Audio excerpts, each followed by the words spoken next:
Black Mirror showcases the possibilities of what our future might look like, but some of those futures have already come to pass in unexpected ways. These episodes of the acclaimed anthology series are eerily reminiscent of real-life development.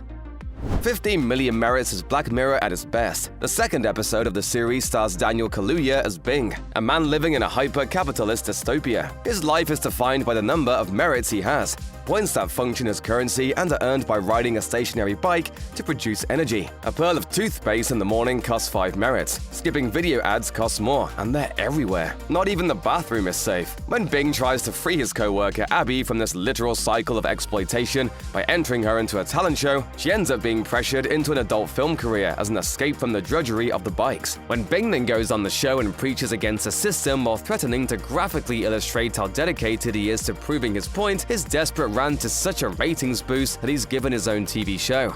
La-dee-da, we sing and dance and tumble around and all you see up here, it's not people. You don't see people up here, it's all fodder. It's a reflection of the way that capitalism subsumes critiques of itself, turning revolutionary sentiment into a consumer product. On the surface, the episode functions as a razor-sharp critique of our economic system and the way it objectifies people, transforming them into commodities. But it also takes things a step further, speculating that technology will enable capitalist rent-seeking on an unprecedented scale. Indeed, in the years since 15 Million merits aired, we have seen the rise of digital microtransactions. The trend is most prevalent in video games, where in-game items can be purchased for small amounts of money, but it has spread elsewhere. On Amazon, you can buy things with a single click. We pay monthly fees to access media libraries on Netflix and Spotify, but we don't own the songs or movies. It may be only a matter of time until we pay for toothpaste by the dollop.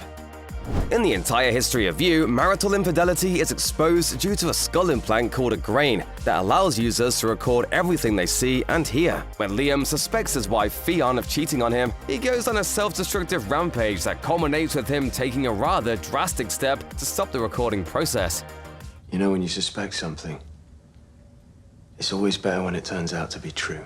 While implant technology is nowhere near being a reality, the episode still got quite a lot right about the future of tech. 2 years after it aired, Google announced Google Glass, a headset the size of a pair of glasses with a camera mounted on the front. However, the device was too ahead of its time. In 2013, the general public clearly wasn't ready for a world where anyone could be recorded at any time, as some people began to harass and assault Google Glass users in public. Then, in 2016, billionaire Elon Musk launched his company Neuralink in an effort to make brain implants happen. So far, the project has gone nowhere, with little to show for its efforts except for a whole lot of dead monkeys. However, the constant self-surveillance depicted in the entire history of You has come true in spirit. Smartphone cameras continue to get better, and many people meticulously amass their day-to-day doings in Instagram stories and Snapchat archives. We don't need brain implants to obsess over our digitally documented past. White Christmas is probably the darkest holiday special ever made. Starring Jon Hamm and Ray Spall as two men forced to share a cabin on Christmas, the final twist in this story is that the pair are actually trapped in a simulation as punishment for crimes they committed in real life. Hamm's character, Matt Trent, steals the show as a man whose day job was to program smart home controllers while moonlighting as a virtual coach for romantically inept men. While the latter job definitely reflects some creepy realities of the internet age, Hamm's main job eerily predicted the rise of smartphone voice assistants. The smart home controllers in White Christmas are called cookies, and they work a lot like Amazon's Alexa with one major difference. Instead of a robot, cookies are powered by a copy of the homeowner's consciousness, which is forced to automate the household. Should the copied person refuse, they're punished by having their sense of time altered. 1 minute in reality could equate to 1,000 years in the machine. That's slavery. It's a little melodramatic, isn't it? No, she thought she was real.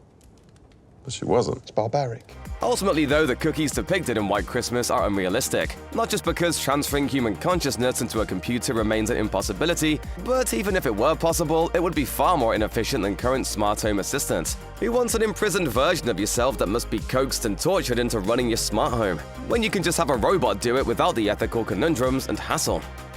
In Men Against Fire, the 5th episode of the 3rd season of Black Mirror, a soldier called Stripe is tasked with eradicating mutant humans known as roaches. After his military-issued augmented reality implant glitches, though, he realizes the dark truth. Roaches are not mutants, but rather regular humans belonging to a persecuted ethnic minority. Stripe has been killing them as part of an ongoing genocide all this time. The plot of this episode is an allegory for the ways in which people can be misled into hatred of a vulnerable group, and for how technology can accelerate that hatred. We tend to think that we are more evolved than our ancestors due to our technological advancements, but Men Against Fire lays bare the truth that technology can be used to inflame tribalistic prejudice. It can amplify messages of hatred and distort our perception of those who are different from us. Malicious actors can use technology to spread dehumanizing propaganda.